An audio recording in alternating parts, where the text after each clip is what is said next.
Hey everyone, welcome back to Corporate Decoder. Today we're diving into an amended filing from Everest Group, and let me tell you, it's not quite the thrilling mountain climb you might expect, more like waiting for the weather to clear before you start the ascent. It's about a CEO's employment agreement, or rather the lack thereof. So Everest Group, that's the company we are talking about, just filed what's called an 8K form with the SEC. Think of this form as an update or a we need to fix something note on a previous announcement. In this case, it's about something they already told us was happening.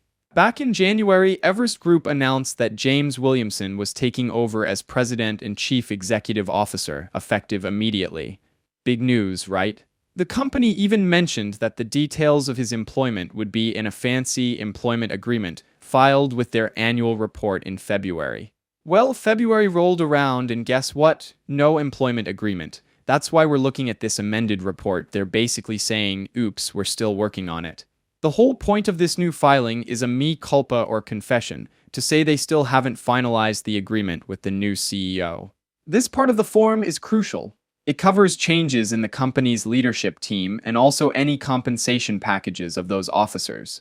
It's designed to keep investors informed about who's running the show and how they're being paid. The company did file its annual report, also called Form 10K, at the end of February. However, the highly anticipated employment agreement for the new CEO was noticeably absent. Turns out they're still hammering out the final details, and it's not quite ready for prime time. Once they do dot all the I's and cross all the T's, they promise to file another update with all the juicy details of what they agreed on.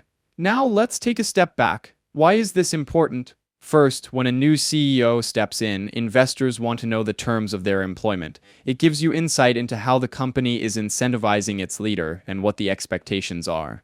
Is it a short-term gig with a huge bonus, or is it a long-term commitment with incentives tied to the company's overall success? These details matter. The fact that the agreement is still being negotiated raises a few questions.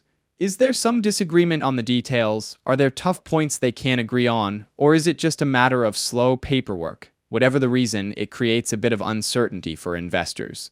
The report was signed by Robert J. Frayling, Senior Vice President and Chief Accounting Officer. This lists all the extra documents included in the filing, which in this case is just the interactive data file. Nothing too exciting here. So what does all of this mean for Everest Group? Well, on one hand, it's not necessarily a red flag. Negotiations can take time, especially when you're dealing with executive compensation, but it's something to keep an eye on. The sooner they finalize the agreement, the better it will be for calming any investor worries. Looking at Everest Group more broadly, the lack of a finalized agreement introduces some questions regarding executive stability.